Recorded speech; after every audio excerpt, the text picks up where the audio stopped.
Y'all ready for this?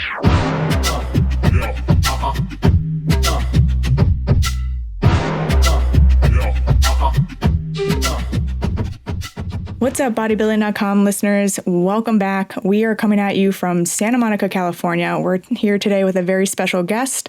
She is a doctor of physical therapy, of course, Bodybuilding.com athlete, a world record-holding powerlifter turned boxer. Welcome to the podcast, Stefi Cohen. Thank you so much. Thank you for having me. Excited to be here.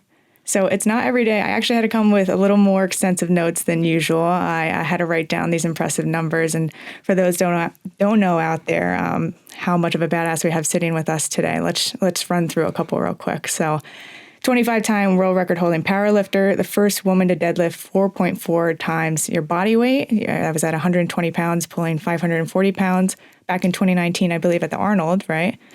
And an impressive 507-pound squat PR. And while we're talking big threes, let's not forget to mention the 240-pound bench PR. So super impressed with the numbers you've put up, super impressed with the life resume that you're building, and excited to dive into it with you today.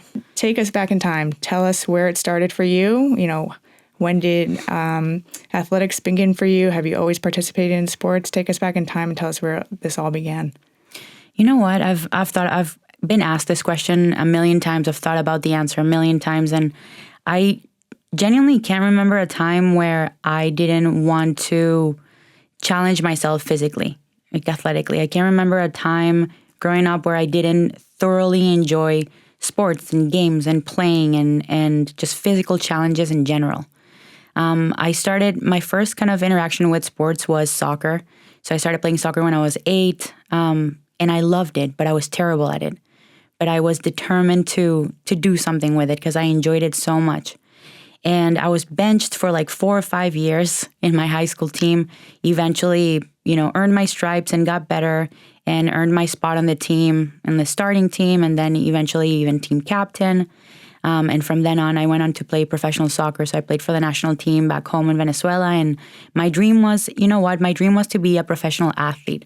I remember when my parents would ask me, what do you want to be when you grow up? I'd never say I want to be a professional soccer player. I just said I want to be a professional athlete because I just love the lifestyle. Just being able to, like I said, challenge yourself physically and see what can you achieve, what kind of limits can you break, what stereotypes can you break, and how far you can take it. So whatever sport that wasn't really important to me, but it was more of a matter of, like doing something with it and being noticed. I don't know. That's what it was about for me, at least growing up. So I ended up having a soccer scholarship, moved here to San Diego actually to play Division I soccer. And it was such a big culture shock. I ended up moving to Miami, not playing soccer. And at that point, I was 20 years old, or 19 years old. I thought I was ready to kind of let go of my identity as an athlete, but I really wasn't. When sports are such a big part of your life and then all of a sudden you don't have that, it's a bit of a shock. So from then on, I just kind of was looking for other sports to get involved with, eventually landed in CrossFit. That was kind of my gateway into the world of lifting weights, into the gym. Got into Olympic weightlifting, took that really seriously, went on to compete at the national level. And from then, once I got involved, or once I started my doctorate in physical therapy, I couldn't really train at the level I needed to continue getting better in Olympic weightlifting. And that's kind of when I started doing powerlifting. That's how I got there. That's a lot of different modalities. What kind of warranted each of those pivots, right? So what made you go from soccer to CrossFit to ollie lifting to powerlifting? I have a feeling, there's a lot of interchangeable qualities that go into the powerlifting, the CrossFit, and the ollie lifting, of course. So that's not as uncommon. But today you're into boxing, right? So what do you think kind of causes those pivots that you've had over the years? It's opportunity. So like I said, what I enjoy is being good at something. Don't necessarily attach myself to one sport or one thing, one profession, one career. I enjoy the success. I enjoy finding something that I can excel at and really be good. So the way I kind of break it down in my head is like I have 3 pillars. You have your skill, your talent, and your passion. And at any given point in time, I'm always trying to find the most balanced of the three, so a point where the three of them are the most balanced. So, if for example, I start lifting weights, I know when I started powerlifting, I had a talent for it because I could do things that most people couldn't when I first got into it. I was progressing at a speed that was much faster than everybody else around me. And I could just tell that I had a natural born aptitude, a natural born talent for it. Then you have your skill, which is your skills are something that with practice, you can improve on. So obviously, the skill. And then the passion is that genuine enjoyment for something. But for me, the passion comes when you're good at something. You can develop a passion and a love for something once you're good at it. So that's kind of where the pivots come from. It's always just trying to find that balance between talent, skill, and passion and chasing the opportunity more than the enjoyment. A lot of people talk about choosing a profession or choosing a sport based on what you love, what you enjoy doing. And I just don't subscribe to that train of thought. I think enjoyment comes from excelling at things, at least for me. Enjoyment comes from excelling at things. Enjoyment comes from pushing yourself. Enjoyment comes from challenging yourself and then coming out on top. That's where really enjoyment comes from, not from taking the path of least resistance and doing the things that you like to do. I mean, but there had to be something about powerlifting that stuck out, right? The first time you approached a bar to do a sumo deadlift, what did you get? 315 pounds, just casually walked up to a bar and pulled that. So what was it about powerlifting that made you stick with it so long, that made you chase after all these records that you smashed over the years? Mainly the fact that I was really good at it. That was the main thing. But there was also a factor of confidence building and empowerment. I was at a point in my life where really I wasn't very confident in my body, within my body. And my athletics up to that point, at least like in my 20s, were all driven by aesthetics. I think that's pretty common for girls to go through that period, especially when you get into college and maybe you put on some weight, your body's changing. It's like a really weird phase for women.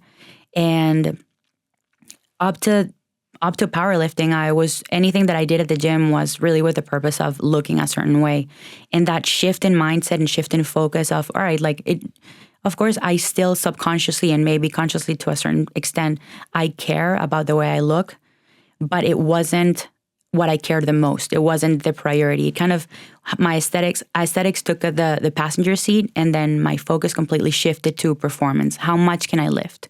What do I need to do to optimize my body so it does what I'm asking it to do? And that gave me a lot of freedom of mind. It freed up a lot of mental space in my head that allowed me to focus on things that actually matter, on building me, my identity, my character, my values, my principles, my integrity, all these other things that actually make you feel confident besides the skin that you're in. So that was one of the main things that kept me in powerlifting, was just how it made me feel as a woman. You touched on confidence building right when you started that answer, and I want to ravel that into just the state of girls in sports and women in sports today. Just over the past 30 years, how dramatically things have shifted, right? Not so much in the opportunity, although that's grown increasingly so over the past 3 decades, right? But more so the stigma, right, of women walking up to bars and pulling 315 off the floor, where maybe even 30 years ago, I mean, it still happens today, where people, their jaw drops, they say that women shouldn't be doing that, right? Talk about, your view on women in sports and the transformation that you've seen just only in your lifetime, and where you hope to see that go in years ahead as well. Yeah. I think CrossFit has played a major role in that. I was just talking to a friend of mine yesterday. I forgot who he mentioned, what the name of the athlete is, but when CrossFit first started, there was this girl who used to do all the CrossFit demos for Glassman, and he used to take her to like firehouses, or where firefighters are. Is a firehouse, right? Yeah. Firehouses. And she used to do all the demos and pretty much show them how out of shape they are and how in shape ridiculously in shape she is as a woman, as a human. And yeah, I mean, social media in general, and just the fact that we are able to see what women are actually doing and what they're capable of is a major factor in leading the way and paving the way for what is possible for women as well. Yeah, absolutely. And I mean, just just not only to see sports like CrossFit emerge, but just the opportunities that are rising in professional sports, to see more so the career opportunities that are rising as well. Do you see yourself kind of moving into that mentorship stage of your life? You have, like I said earlier, such an impressive life resume. You've really worn many different hats in the sport community. How do you see yourself playing a role in that community in future years to come?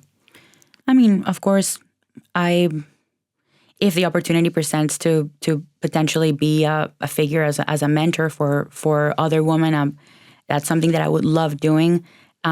My involvement in sports and how outspoken I've been about breaking stereotypes, about participating in sports, about the feminine masculine dialogue has been honestly not for the purpose of publicity, not for the purpose of, oh, I want to establish myself as a public figure, or I think that I'm above everybody.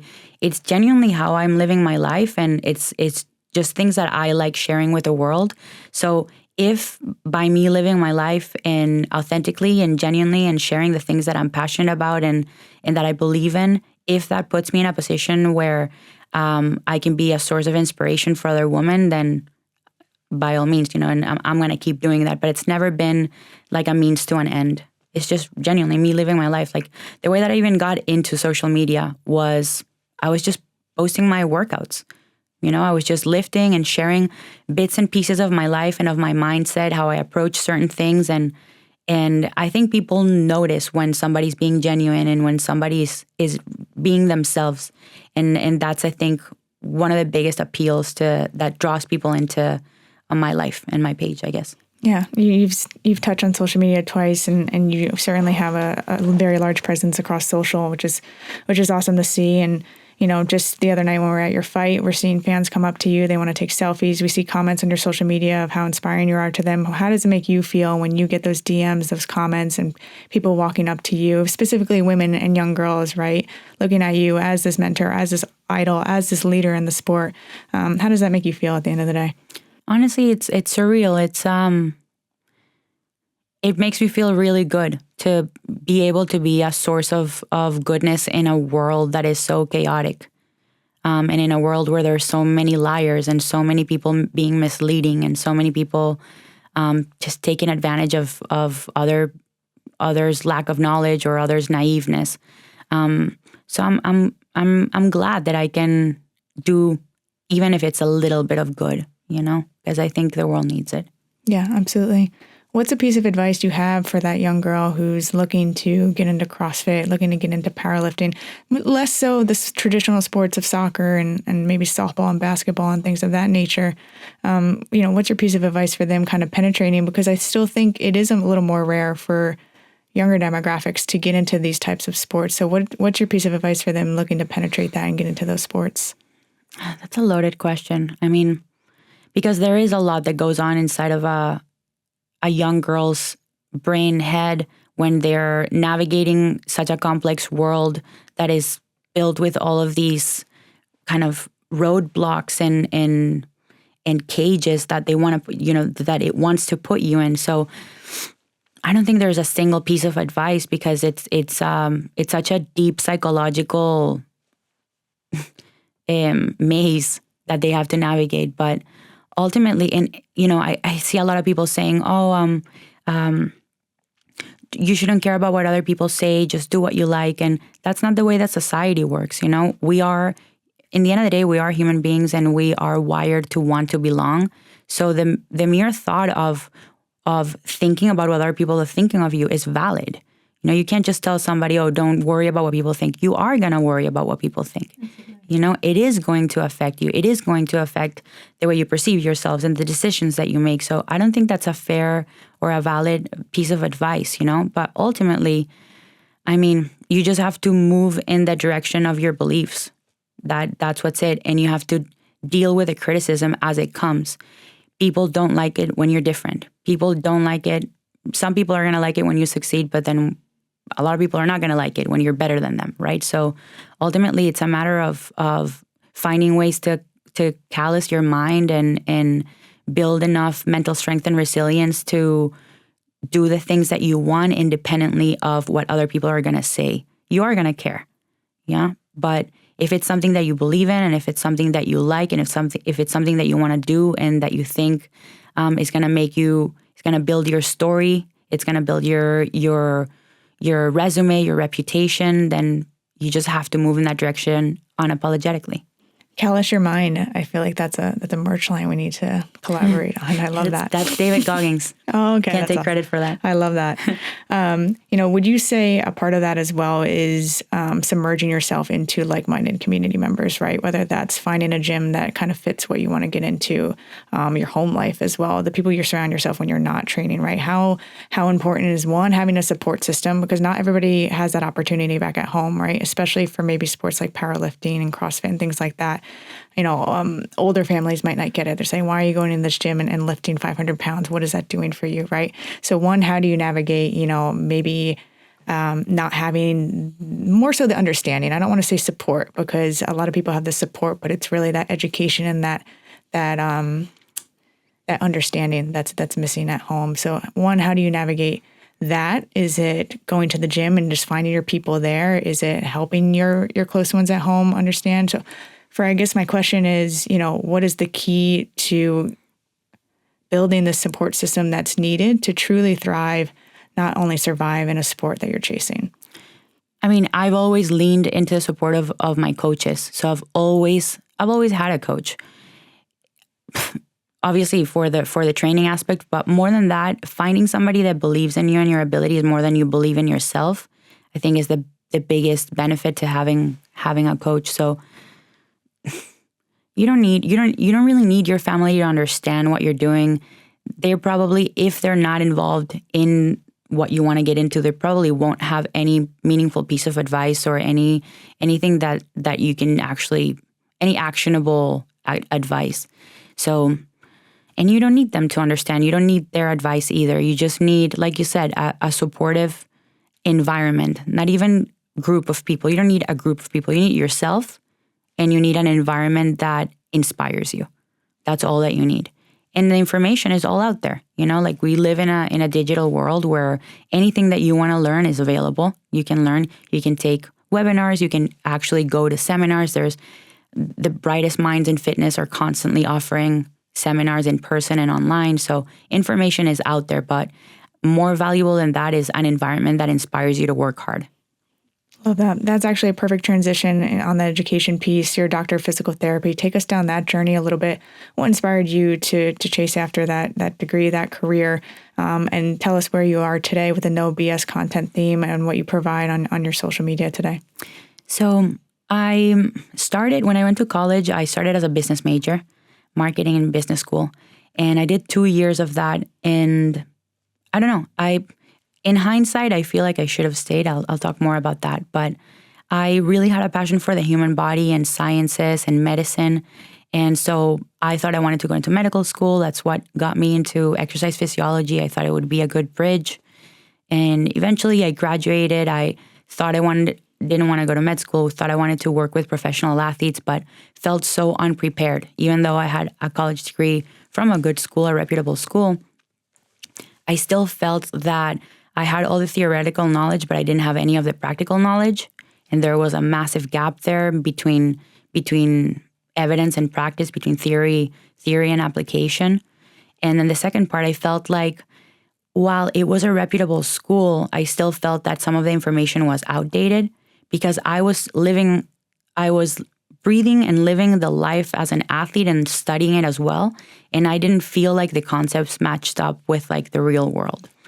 So that's what led me to want to continue furthering my education. I just wanted to be as prepared as possible for when I have a job as a strength and conditioning coach or as a physical therapist or whatnot. So that was my motivation to go to physical therapy school. And what's interesting is that even though it's a doctorate degree, and my school is ranked number 8 in the world, it's a really good school. Where'd you go to school? University of Miami. Shout out Miami. Shout out to the U. But I still felt unprepared because, and it's not a jab to my school, it's not a jab to the physical therapy profession, it's a jab to the education system in general, that the curriculum is based on extremely outdated information, and the system is, they're just throwing a bunch of information at you, hoping that some sticks in, but is really for the purpose of passing a test. And I knew after a year of physical therapy school that I didn't want to be a physical therapist.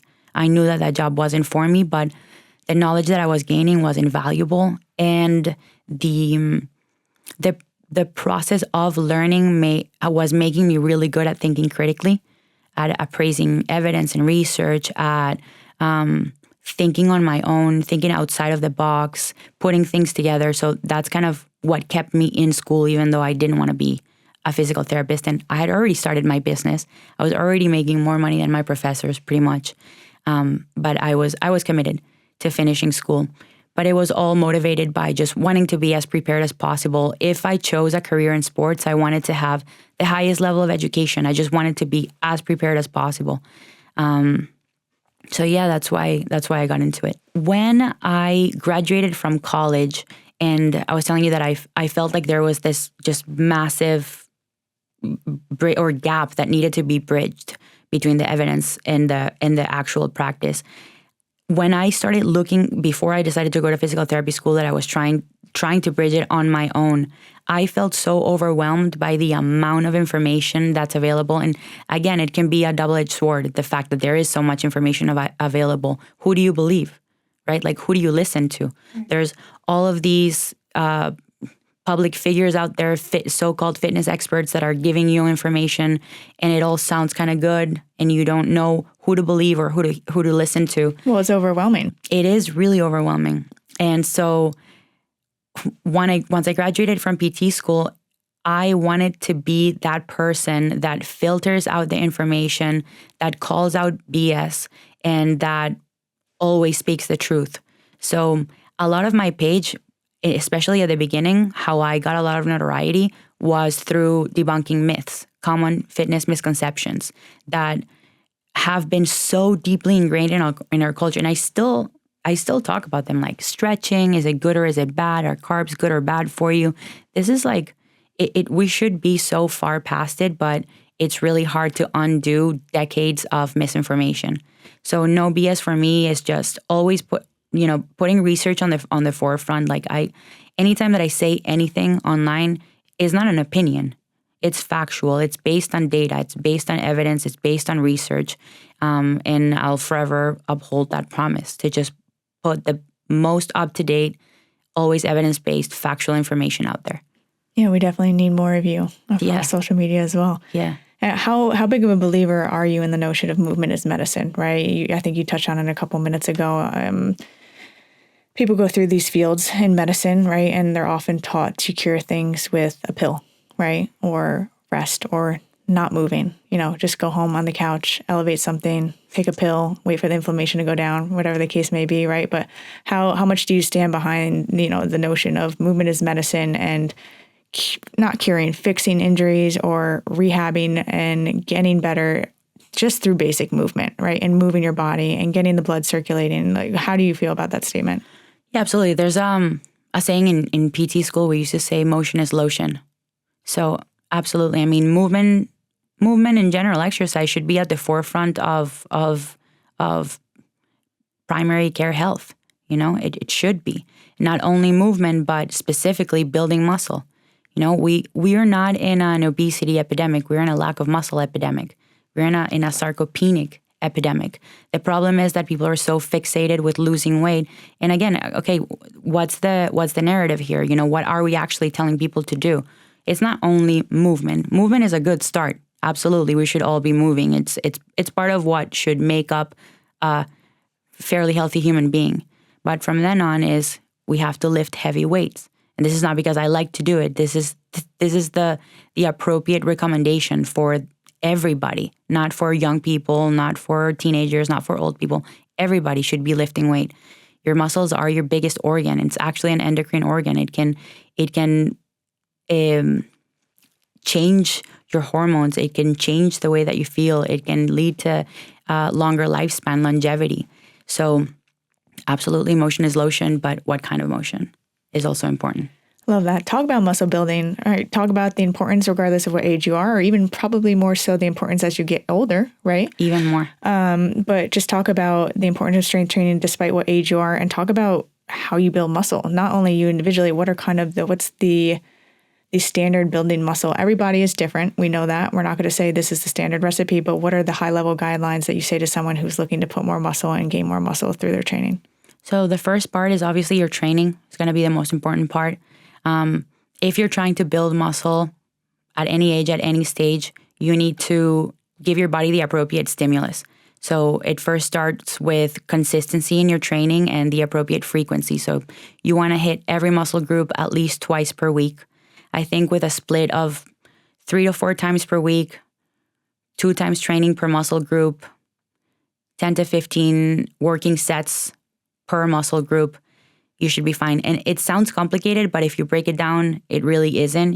Just go in and do on 2 upper body days, 2 lower body days, pick 6 exercises, do a bunch of sets and reps. Like that is basically what it is. Consistency over time, consistently over time.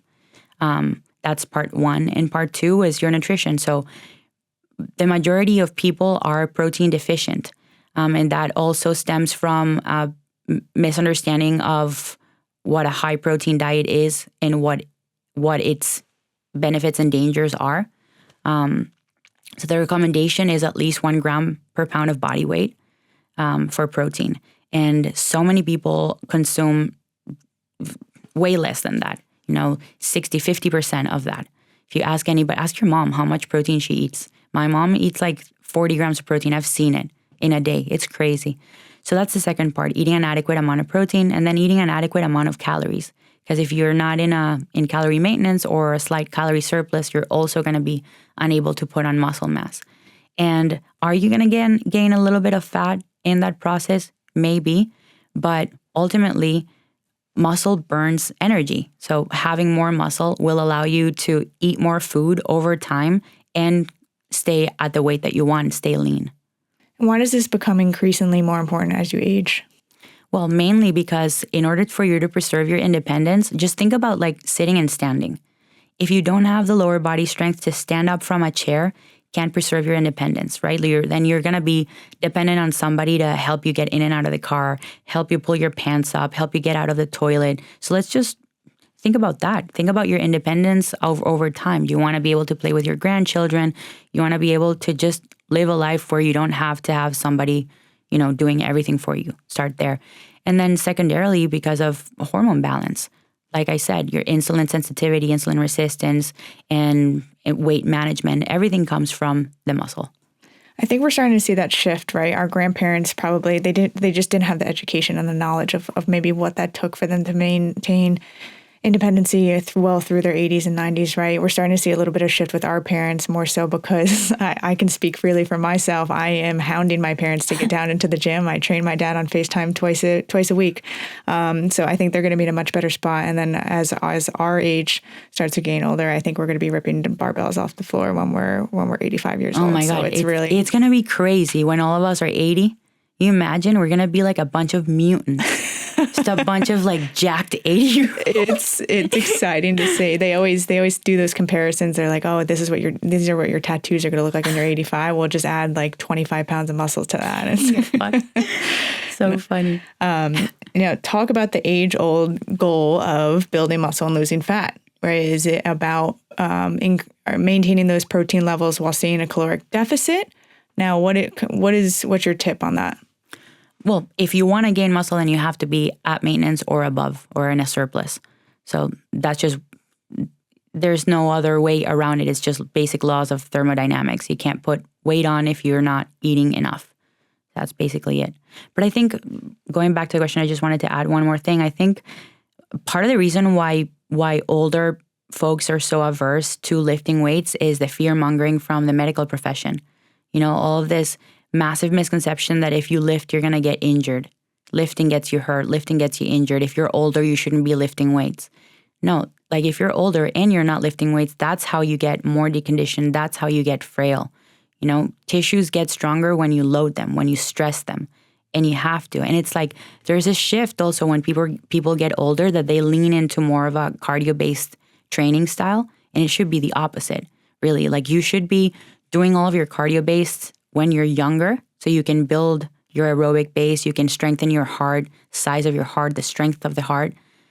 And then as you get older, you should actually be lifting more weight. And people seem to do it backwards. Yep, I can attest to that. My partner, he's in his 30s, I'll say that. Shout out to Ken. He just went for his annual physical. Doctor told him to stop squatting. He said, don't squat. Oh my God. Don't jump. He's like, what? Okay.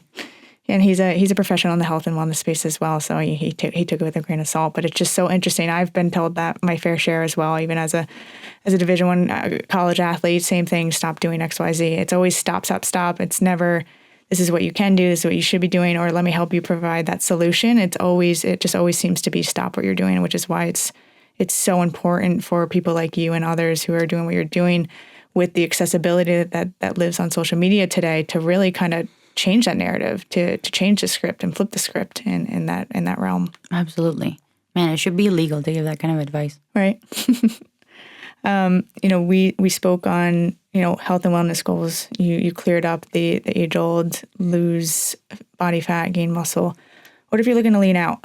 What's your goal there, or what's your advice there?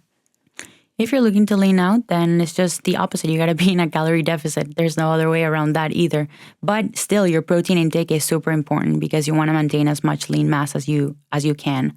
And with the right protein intake, you can mitigate a lot of that muscle loss. Not all of it, but some of it. So it just becomes a matter. The best way that I've always tried to explain and recommend people to get a handle over their weight management is it takes an investment. It's like a period of between 2 and 4 weeks of investment of getting to know your body.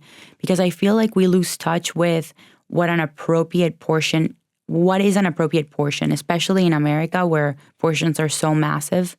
And it's almost like we're wired to finish our plates, sometimes culturally as well. So you have to invest about 2 to 4 weeks in learning what the requirements for your body are. I remember in my early 20s, I didn't used to understand how some of my other friends could eat so much yet stay lean. And if I ate that much, I would gain weight. And it seemed like it was unfair in my head. But ultimately, we're all different sizes. We all do different things throughout the day. We move more or less throughout the day. Your non-exercise induced thermogenesis, how much you fidget throughout the day is different from person to person. Your gut microbiome, how much nutrients you actually absorb in your intestines. All of these things play a role in your energy utilization. And so you got to invest 2 to 4 weeks into learning how much you need to be eating. And how you do that basically is you need to do 3 things. 1, you got to weigh yourself every day so you can take the average of the week. You can't just weigh yourself once a week because your body weight fluctuates a lot just based on how many carbs you eat, your hydration levels, how much you sweat, your stress levels. Your body weight is constantly fluctuating. So get your body weight, measure your body weight every day at the same time for 7 days, then take the average. That is your weight for that week. You do that every week for 2 to 4 weeks. Second part is having a log of your food, how much you're eating. And this part is really annoying, especially at the beginning. It's not forever, but part of the investment. So get MyFitnessPal or some other calorie tracker on your phone. And for 2 weeks, log everything that you eat, every single thing that you eat, and weigh it, most importantly. The best advice I can give you is to keep your food super simple during those 2-week period. Just repeat the same food over and over again. Have the same breakfast, the same lunch, and the same dinner, just so you can have as much control of those variables as possible. And then what you do is, okay, now you're going to have your total calorie intake for each day and the average for the week. And you're going to have your body weight data for the day and for the week. And then you see how they stack up against each other. So if in that 2-week period you gained weight, that means that you're eating more than you should. You're in a calorie surplus.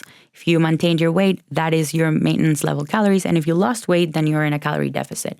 And being able to have those 2 metrics and being able to make a decision based on informed data is going to give you the ultimate freedom over your weight management for the rest of your life. You never have to fall prey to any other fad diet or overcomplicate if this diet is good or that one is bad, or if you should remove this one particular food group. None of that is necessary. What is necessary is that you understand what the requirements for your body are. And that's it. Love it. Is it fair to say that macro counting can eventually, or just measuring your food, right, in general, can eventually lead to more intuitive eating, right, over years of developing that skill? Because it is a skill to build that. 100%. 100%. That's what I did. I had a binge eating disorder when I was from 18 to like 21. And then, you know who Layne Norton is? Yeah. So he was my first coach. He was my nutrition coach. And he saved my life. In that sense, like I just felt so bad about myself. I was so confused. I just didn't understand dieting at all because there's, again, so much information out there. And I was really strict for, I think, 8 months. He was my coach. Super strict for 8 months. I weighed everything. I measured everything. I logged everything. And I haven't since. That's 10 years ago. And now, discipline is freedom. Now I can just look at a plate of food and I know exactly how much that is. I keep a mental tally of how much food I've been eating in a day.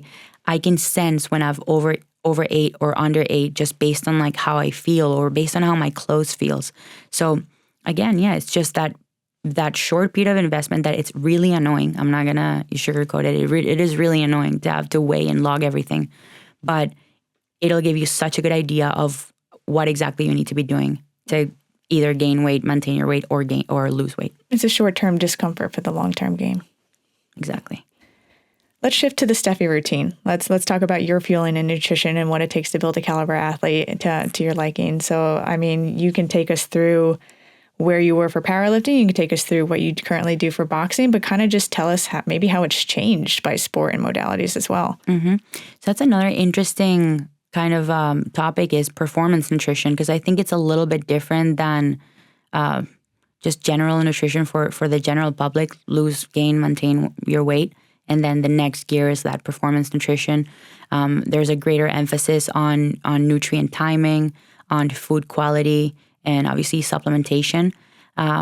For the purpose of powerlifting, I would say more often than not, most of your training has to be done either at calorie maintenance or above, like in a slight surplus. The diet is very heavy on carbohydrates and higher in protein because you want to actually continuously build muscle and just feel full for all of your sessions. And it's helping from repairing those muscles that you're tearing on a daily basis, right? Yep, as well. And so during my powerlifting career, I think I was at like 1.2 grams of protein per pound of body weight.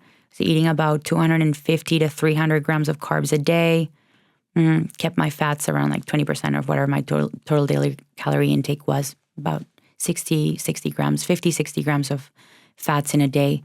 And the way that I would space it out throughout the day is 30% of my carbs before training, 30% of my carbs after training, and then protein spaced out throughout the day.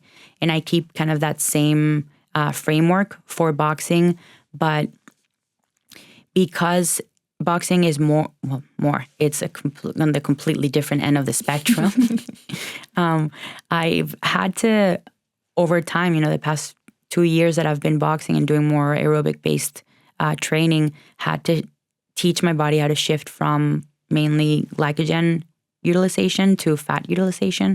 So I've increased the amount of fats that I eat, decreased the amount of protein. I've been actively trying to lose muscle since I got started with boxing, because I'm trying to fit into a lower weight class and I'm just trying to be more nimble in general.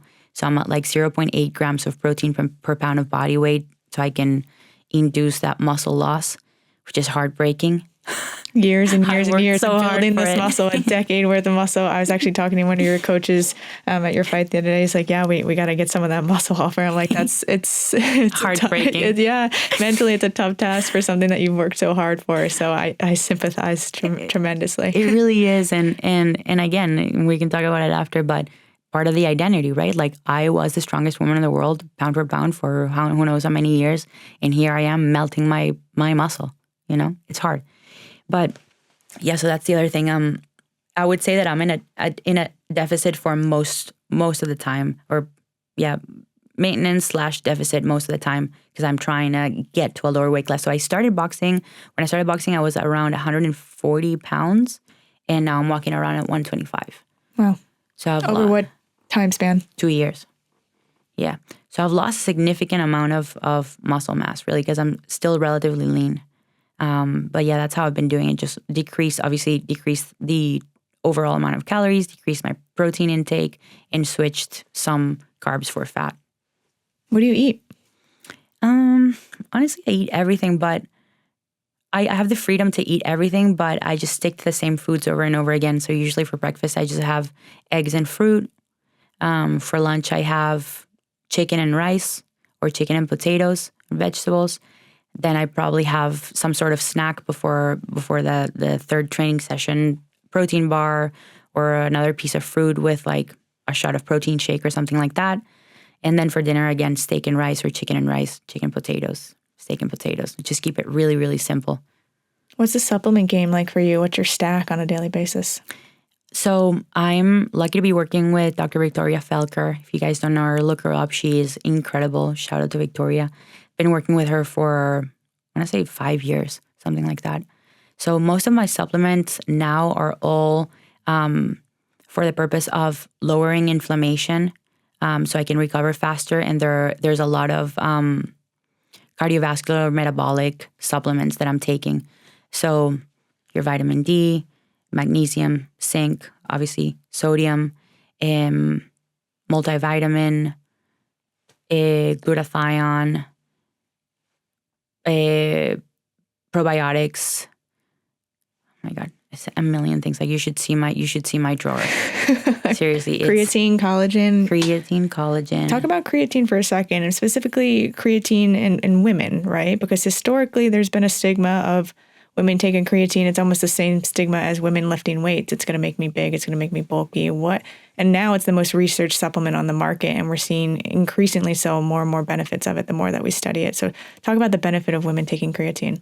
It's a benefit of everybody taking creatine. It's not only for women. I'm not too familiar with the research and research specifics, but for me, I take it because there's a ton of good evidence for TBI, traumatic brain injuries, creatine, in even like CTE, so concussions for fighters and other sports. So that's why I take it personally. But especially the stigma of gaining weight, there is a period of water retention when you take creatine, but your body adapts to anything and eventually you lose that water weight and then your body goes right back to normal, how it was before. So if you do end up gaining weight, it's not that you're gaining fat, it's just that you're holding on to more water temporarily, just for a short period of time, and then you lose it. Your body's made of chemicals, and I think a lot of people forget that. Whenever you make even the slightest change, it can be a pretty dramatic outcome that comes with that, whether that's your appearance or that's how you're feeling on a daily basis. So people definitely need to just have a little more patience when they're trying something new, for sure. 100%. In the topic of feeling nutrition, talk about anabolic window. Yes, no, truth behind that. What's your take? So for the purpose of performance nutrition, there is a recommendation, that you should eat after you train to mitigate the muscle breakdown that happened during the training session. But really more important than that window of time after you're done training is what you do in the 23 hours that are left of the day. If you are, like I said, consistently feeding your body protein throughout the day, every 3-4 hours, and at the adequate amounts as well, that has a much more profound effect than the one meal that you have after you train. And that is the most important point here, and the most important part of that misconception of the anabolic window is don't be hyper focused on that one meal.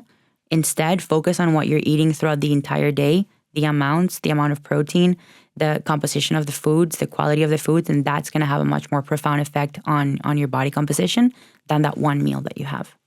Would you say that it's almost better to kind of do an 80-20 split, 80% of being really, really rigid, and then give yourself that 20% leeway, as opposed to Sunday, I'm going to have a 5,000 calorie plus day and going with this historic, legendary cheat day where people are just kind of putting everything they can find in their mouth. What's your take on that as well? Cheat days are so dumb, especially when they're not done methodically, because you can outdo.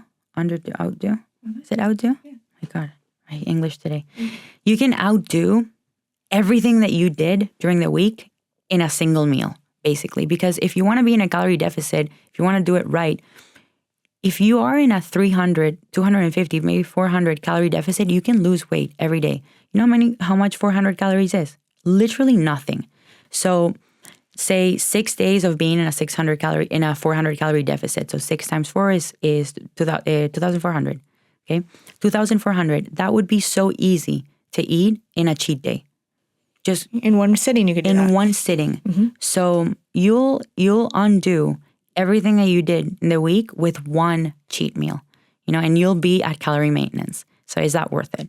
Instead of doing it like that, where you sit down and you pig out in one meal, allow yourself some level of flexibility throughout the week to fit into your macros a couple of meals that maybe are not the highest qualities, but that fulfill that craving that you might be having, instead of holding it in and avoiding everything, all these foods that you want to eat, and not being permissive at all, and then just blowing your diet out of the window in one day. So that's kind of what I do. Like throughout the week, besides the super bland, plain foods that I eat, if I ever feel like, I'm having a tough day or whatever, like I need kind of like a pick-me-up, or I'm feeling like a little bit lethargic, I'll go and I'll eat a burger. Like I'll sit down, I'll have a beer and a burger, and I'll feel amazing afterwards. Within reason, I'll order a burger without cheese. I'll go to a restaurant that has high quality beef. I'll avoid the sauce. I won't have the fries. So it'll end up being a meal under 700 calories. And I think that approach is much better than the all or nothing, and it's much more sustainable over time as well. Yeah, I couldn't agree more. Almost giving yourself that grace and just not being as hard on yourself for the 7 days of the week. And you're probably a much happier person to be around as well, as opposed to white knuckling everything Monday through Saturday, and then Sunday it's that release, right? So exactly. Yeah, I couldn't agree more. Let's talk recovery. That's a huge topic, and almost let's bundle recovery, sleep, and stress, and how they all go hand in hand. So tell us a little bit about what you do for physical recovery, whether that's sauna, cold therapy, etc. Talk about how sleep plays a role in your recovery, and not only that, but just your overall well-being, since that's a very big topic right now. And talk about stress. Talk about how stress can impact not only your day-to-day, your mood, eating, but more so your performance. So let's talk about overall recovery. First, on the topic of stress, I think society's gotten a little bit soft with this whole being stressed and it being negative and it being bad. Stress is not bad. Stress is part of life, first of all. And we shouldn't avoid it. We shouldn't try to get rid of it. Like, it's there for a reason. It's there so it keeps us alive, and it can make us do the things that we need to do on a day-to-day basis. So it's fine if you're stressed. You just have to have kind of ways to deal with it and manage it so that they don't take away from the things that you need to do, right? So that's the first thing. For me, the way that I see recovery is training. Recovery is the same as training, is not less important, and it should be done with the same intention as your training. It needs to have a purpose, there needs to be a goal, there needs to be a scheduled time, and there needs to be a modality. Same way as your training, especially if you're a high-level athlete, there needs to be a system put in place. And that's something that I learned the hard way, and that it just became so much more apparent in boxing, because boxing is honestly, it's the most demanding sport physically that I've ever done. So for me, at least when it comes to recovery, is not only, okay, are you doing sauna, cold plunge, or massage? It's also, are you in therapy? Do you have a support system? Are you talking to people about the things that you're struggling with? It could be your confidence in your sport. It could be your job. It could be your financial stability. It could be your relationships, or your with a romantic partner, or with your family. So having somebody to talk to. And then, like I said, having a structure set in place over the week that you are 100% going to adhere to, the same way that you adhere to your training. So the way it is for me now, at least, is I have one psychotherapy session a week, one sports psychology session a month, I sauna and cold plunge every day.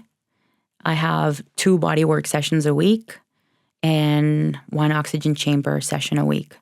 And that's religiously. And one day a week where I purposefully spend time alone. So I hike, I write, I listen to music. I give myself a block of time of 5-6 hours in a day at some point during the week to just think. And that's what recovery is like for me. It's about, and not for me, but what it should be for everybody is you need to find a way to get yourself in a parasympathetic state, because training is all sympathetic. You're all fight or flight. You're trying to be intense. There's an output, but the parasympathetic it's your input. You got to like make that buffer, that bucket as wide as possible so you can take in as much training as possible. Right? And that's what it's about. And if you're missing that, then you have a tiny ass glass where you're trying to fit all this training in. You're not going to be able to get it in. You don't have the capacity to deal with that stress, to deal with that input, right? So if you look at training from a nervous system or a recovery from a nervous system standpoint, instead of a supplement or accessory or extra credit, no, it's part of the routine. It's part, and you just have to find ways to get your body in a parasympathetic state every day. You train hard, and then you gotta find some time during the day, 30 minutes, an hour, where you're purposefully with intention winding down. Right. I mean, you can't always have the intensity up to here. And for those who are just listening, my hand is very high, right? You have to have time to kind of fall down and come on the other side of the spectrum. You can't always be here all the time. And the amount of cortisol running through your body, if you're not giving yourself the other end of the spectrum, you're going to set yourself up for not so great times ahead. Exactly. Talk about mental health. I think you just said, it sounds like over 25% of your recovery routine is tied to mental health. So you've been very open about it. In public media as well. Talk about mental health, the importance of maintaining that, not only for high performance athletes, but also just day to day, and how big of a discussion that's been in recent years as well. Yeah. So I've been very open about just my journey with mental illness. Been struggling with anxiety, panic attacks since I have a memory, since I was 6 years old that I can remember. And so therapy is a massive part of my life.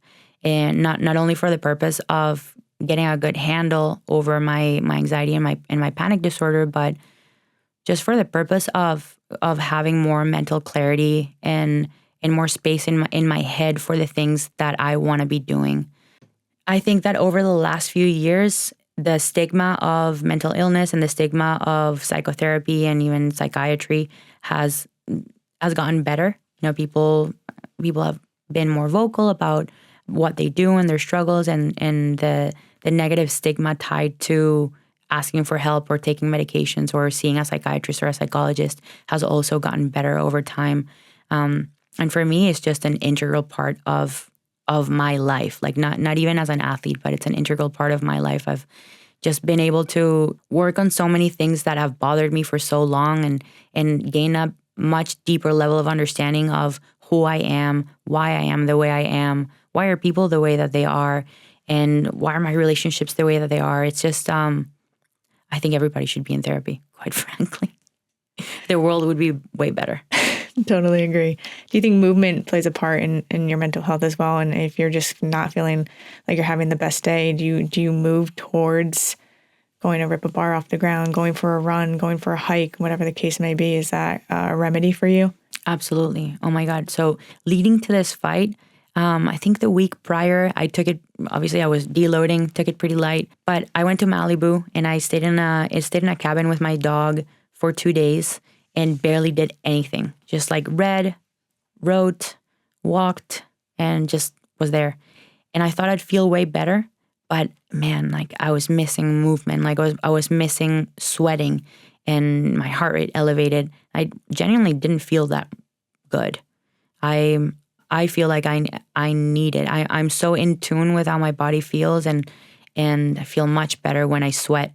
Feel much better when I can get my heart rate up, when I can get in the sauna, I can get in the ice bath. Feel much better. Yeah, your routine. I mean, most athletes are very habitual, right? And most athletes who kind of stray away from their routine leading up to an important event, they say exactly what you just did. They're like, oh, I wish I just stuck to my routine the day before. Granted, you shouldn't be, I'm not going to go all out 100% effort in those days leading up. But if I had my bed, if I had this, right? And it makes a big impact. Absolutely.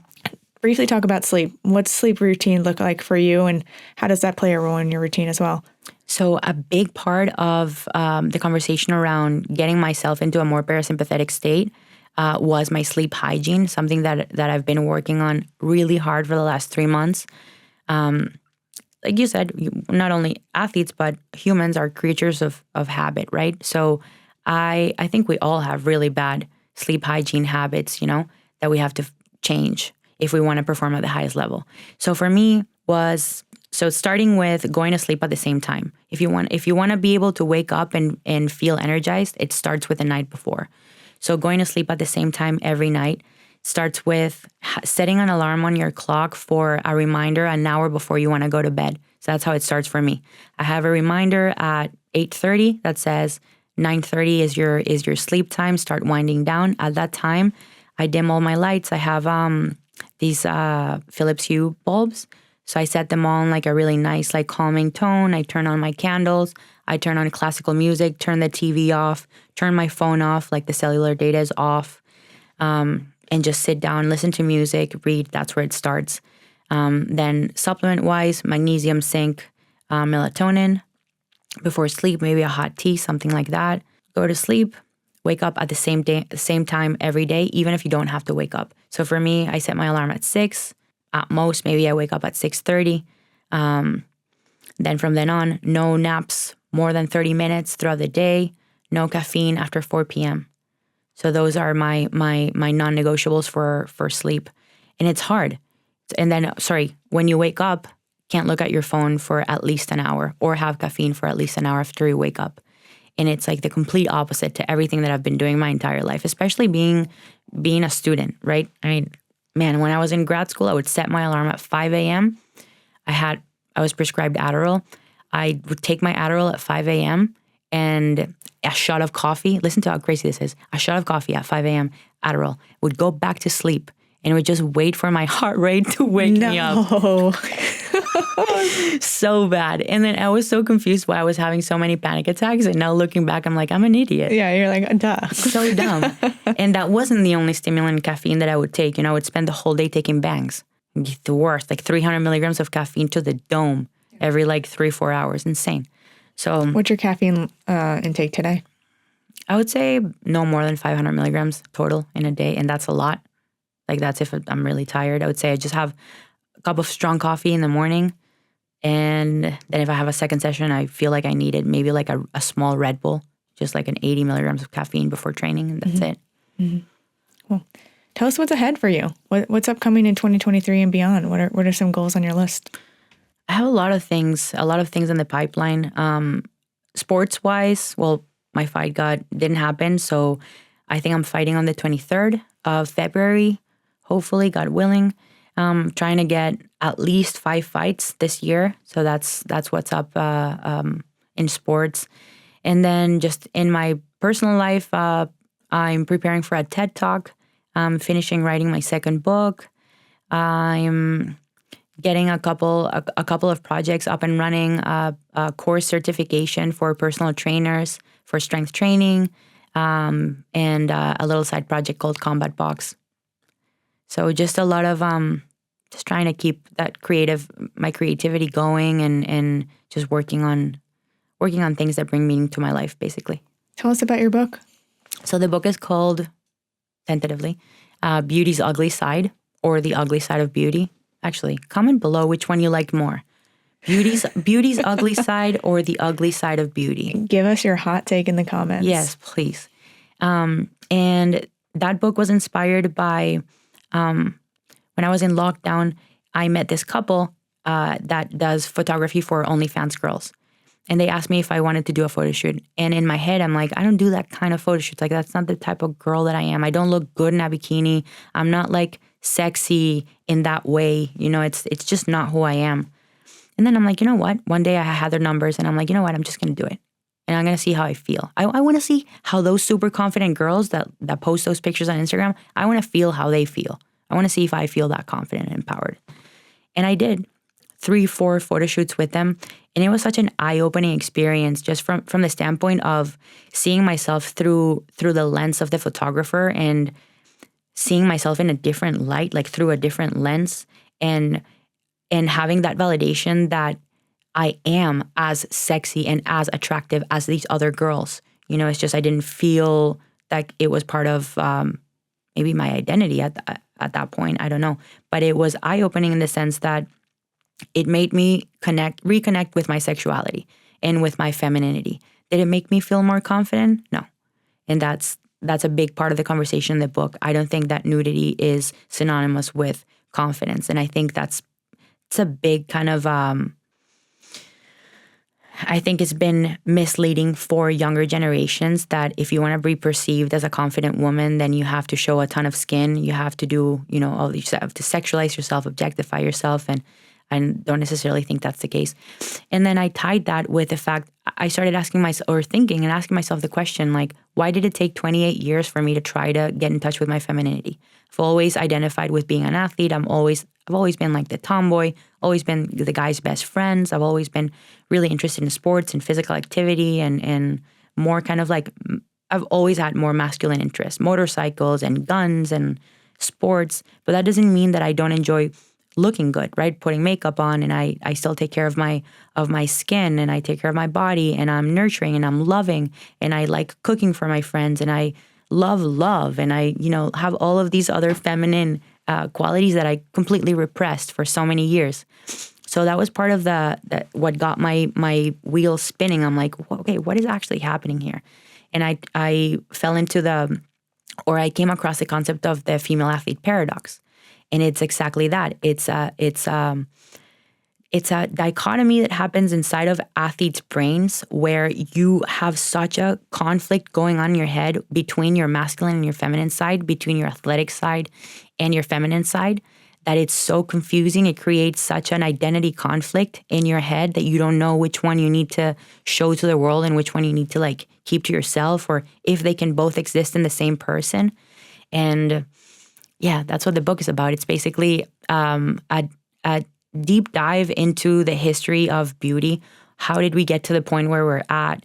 What has built our beauty standards? What's the role of the media? What's the role of social media? Is it okay to capitalize on your sexuality as a female? Is it necessary for you to capitalize on your sexuality as a female, given the fact that we have less opportunities, less visibility, less pay? So it's a mix between history, the science, psychology, and a philosophical conversation about what's right or wrong from my perspective. Looking forward to it a ton. Do we have a release date yet? Or are we still working on the final touches? Still working on it. Yeah, but probably next year. Cool. Tell us how people can follow along on your journey. You can find me on social media at Stefi Cohen, on all channels, really. Great. Stefi Cohen, thank you so much for stopping by. We're excited to see what the future holds, and we're excited to be a part of it here at Bodybuilding.com. Thank you so much. I'm super excited to be part of the BB.com family and continue sharing my journey with you guys. So thank you for tuning in. Thanks for tuning in to the BB.com podcast. Stay tuned for more stories along the way. Yeah.